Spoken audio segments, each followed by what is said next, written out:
One Piece is currently in the final saga, and fans are eagerly waiting in anticipation for the grandest of all battles to kick off. In this saga, while there are going to be many amazing fights for the fans to enjoy, one that every fan is looking forward to is the amazing battle between the Blackbeard Pirates and the Straw Hat Pirates. This battle is coming at some point later down the line, and is certainly inevitable. Of course, every member of the Straw Hat Pirate crew is going to be engaged in high-level combat when this amazing war begins, and of course, Sanji is no exception. While there are many matchups for Sanji already drafted by the fans, when it comes to his fight against the Blackbeard Pirates, one that will likely end up taking place is his battle against Kuzan of the Blackbeard Pirates. The Straw Hat Pirates versus the Blackbeard Pirates. The Straw Hat Pirates versus the Blackbeard Pirates is a fight that will inevitably happen in One Piece. This battle was first teased around the first time that Luffy met Blackbeard, back in Jaya. Ever since then, Blackbeard has been on Luffy's tail, and these two individuals even ended up fighting against one another when they met in Impel Down. Of course, it wasn't an all-out combat at the time, however, because of the events surrounding this battle back then. Fans knew that it would, later down the line, come into play once again. Of course, the biggest reason why this fight will take place is because both of them are gunning for the One Piece. Blackbeard wants to become the Pirate King and take over the entire world, while Luffy wants to become the Pirate King as well in order for his true dream to manifest. As such, fans only need to sit back and wait until this incredible battle finally kickstarts. It is only a matter of time before Blackbeard starts taking on Luffy in combat, and when that happens, different members of the Straw Hat Pirates are also going to be fighting their respective battles. Both the Straw Hat Pirates and Blackbeard Pirates will have 10 members each, and each of them will get their respective battles where they will get the chance to shine. Why Sanji will fight Kuzan. When it comes to Sanji, there are many opponents for him that make a lot of sense. A lot of the fans believe Sanji would fight against Burgess. However, now, it disappears to be a battle that is reserved for Jinbei. Both Burgess and Jinbei are the helmsmen of their crews, and they are both fighters who rely on a special form of martial arts in combat. While Sanji could potentially fight Burgess, this fight would be better suited to Jinbei, as he is a powerhouse, and so is Burgess. Meanwhile, another very popular individual for Sanji to take on in combat would be none other than Avalo Pizarro. However, in his case, there is a South Blue connection with Frankie that just makes too much sense. Furthermore, Pizarro is simply not strong enough to match up to Sanji even if they cross paths. There are only two individuals in the Blackbeard Pirates that are strong enough to take on Sanji and combat apart from Blackbeard himself, and they are Shiryu and Kuzan. A battle between Sanji and Shiryu is possible, especially given that Shiryu is an invisible man, while Sanji is someone who has had experience dealing with invisibility, given that he has fought Absalom before, and even Queen. Furthermore, Sanji has been an invisible man himself, which would give him some expertise in dealing with similar foes. However, at the end of the day, Sanji is not a swordsman and Zoro is. Furthermore, Oda already confirmed Shiryu to be the number 2 of the Blackbeard Pirates, which all but confirms that Zoro is going to be the one taking him on, leaving behind only Kuzan for Sanji. From a strength standpoint, this makes a lot of sense. Sanji is already fighting Kizaru in the Egghead Island arc, and regardless of whether he defeats Kizaru or not, there are only a handful of individuals that can take him down in the final saga. Of course, Kuzan would be one such person, and Sanji would then need to surpass him if he is to defeat him in battle. The case of pudding. While strength is a big factor as to why Sanji will take on and defeat Kuzan when the Straw Hat Pirates fight the Blackbeard Pirates, there are also other aspects that play here. Oda hardly ever draws a fight where there is absolutely no narrative importance, and Sanji versus Kuzan would have this importance behind it as well. For those who do not remember, Pudding is the main love interest of Sanji, and these two individuals actually have heartwarming feelings towards each other. Pudding is deeply in love with Sanji, while Sanji himself has shown a lot of care for her. In fact, in the whole Cake Island arc, Sanji and Pudding even shared a kiss, although Pudding took away his memory of the case, leaving behind a bittersweet goodbye. After the Straw Hat Pirates left Whole Cake Island, the Blackbeard Pirates invaded. Specifically, the duo of Kuzan and Van Augur came to this place, and their main goal was to kidnap Pudding. At the same time, they likely also took away Big Mom's Poneglyph hieroglyph copy. Given that these two were the individuals responsible for taking Pudding captive, Sanji simply cannot let that slide. Of course, Sanji cannot take down both of them. After all, then Augur is going to be taken on by Usopp in battle. That leaves behind Kuzan. Once again, there is a very strong reason for Sanji to fight him, and it will most likely come true when these two pirate crews collide later down the line. Essentially, Sanji would be fighting this battle not just to make sure that Luffy becomes a pirate king, but also to save Pudding. Since Kuzan was the one who abducted her, it makes a lot of sense. Sanji will have absolutely no mercy for him and will burn him with the powers of his love, fire versus ice. At the same time, Sanji versus Kuzan will also be an incredible battle as it pits fire against ice. Fans know that Kuzan has cryokinetic powers, and he can turn into ice, as well as manipulate ice at a very high level. His strength is such that he can even take on Garp in combat, as seen in the Egghead Island arc. Kuzan is an absolute monster whose power is centered around freezing things. Sanji is the total opposite. While Kuzan is ice, Sanji is fire,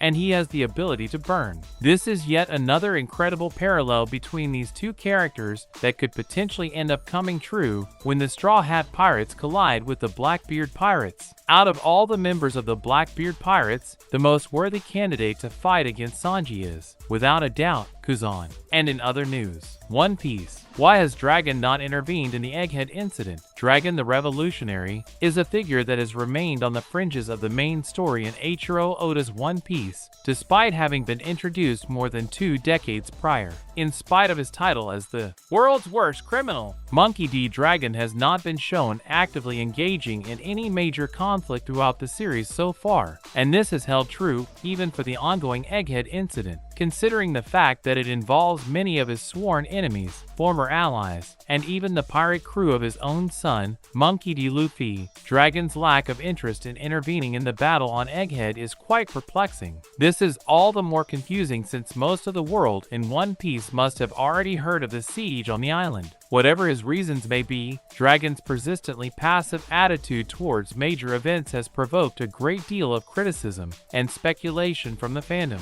Monkey D. Dragon's persistent inactivity. The first appearance of Monkey D. Dragon in the manga and anime was as far back as the East Blue Saga, when he made a surprise visit to Low Town just as the Straw Hat Pirates were about to depart for the Grand Line. While his debut was very eventful, as he managed to save Luffy from being executed by Buggy the Clown, he was not formally introduced by name until hundreds of chapters and episodes later, at the very end of the Water 7 saga. Moreover, Dragon's notoriety and his stature among the revolutionary army that he commands is likely in part due to his combat ability, especially since he is public enemy number 1 in the eyes of the world government. While he has been rumored to possess some sort of weather manipulation ability based on his actions in Low Town, the origin and true extent of his powers are still yet to be ascertained. Since Low Town, Dragon has done little in terms of making decisive moves against the world government, with most of the work carried out by his subordinates. He was absent during the Summit War of Marineford, and did not participate in the Revolutionary Army's missions in Dressrosa or in Mary Joey at the time of the Reverie. Although it makes sense for him to bide his time waiting for an opportunity to strike against the world government, the current situation in Egghead does present a very compelling case for him to intervene. What's at stake for him on Egghead? A headcount on the battlefield of Egghead Island will bring up more than enough figures connected to Dragon to warrant some form of interest from him. First and foremost among them is his own son Monkey D. Luffy, who is now an Emperor of the Sea. The fact that Dragon chose not to intervene when his son and his crew are facing the challenge of a buster call targeting their current location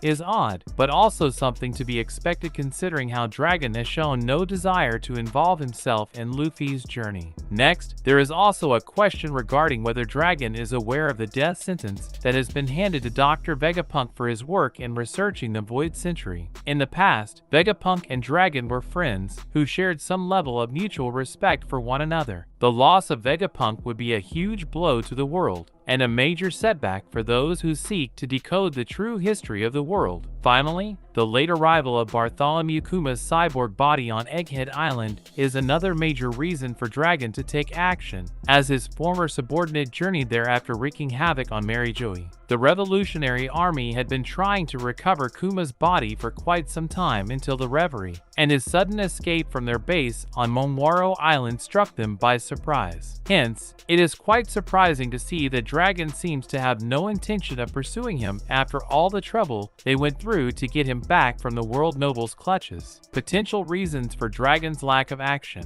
Conversely, even though Dragon's lack of decisive action in such a tense situation is concerning, to say the least, there are a few plausible explanations for why he has not yet chosen to dive into the battle on Egghead Island. For starters, Dragon and the Revolutionary Army may simply be unaware of the current state of affairs on the island of the future, since they are all the way back in Paradise, the first half of the Grand Line, with no rail avenue to get consistent updates from Egghead in the New World. Next, Dragon and his allies may still be reeling from Sabo's report on what transpired at the Reverie with respect to the death of Nefertari Cobra, and the revelations about the 5 elders and Emu. This was an earth-shattering development for the Revolutionary Army, since no one apart from the 5 elders had knowledge of Emu's existence and powers, or their role as the secret ruler of the world. Such a piece of news is likely to have shaken them all to their very core, and they must be carefully plotting their next move in the face of such a terrifying threat. How could Dragon impact the rest of the final saga? Even though Dragon's involvement in the Revolutionary Army's activities has not been as visible as it should be in an ideal situation, there is no mistaking the fact that his troops are on the move, making bold advances against the Marines. The Revolutionary Army's recent successful infiltration of the Reverie attests to how close they are to mounting a more direct attack on the home of the Celestial Dragons, particularly since it is now known that Mary Joey's food storage is dwindling. With the end of the Egghead arc now in sight, it may not be too long before Dragon and his troops take on a more active role in the story of One Piece, since their offensive against the Marines and Celestial Dragons has not yet begun in earnest. It remains to be seen whether the Revolutionary Army's activities will pick up pace during the upcoming Elbaf arc or even later in the story, but it is certain that Dragon and his troops will be important allies for Luffy and his crew as they move to tear down the tyranny of the world government, ushering in a new dawn for the world. That's a wrap for this video. Don't forget to like this video and subscribe to our channel. We'll be back with more amazing videos very soon.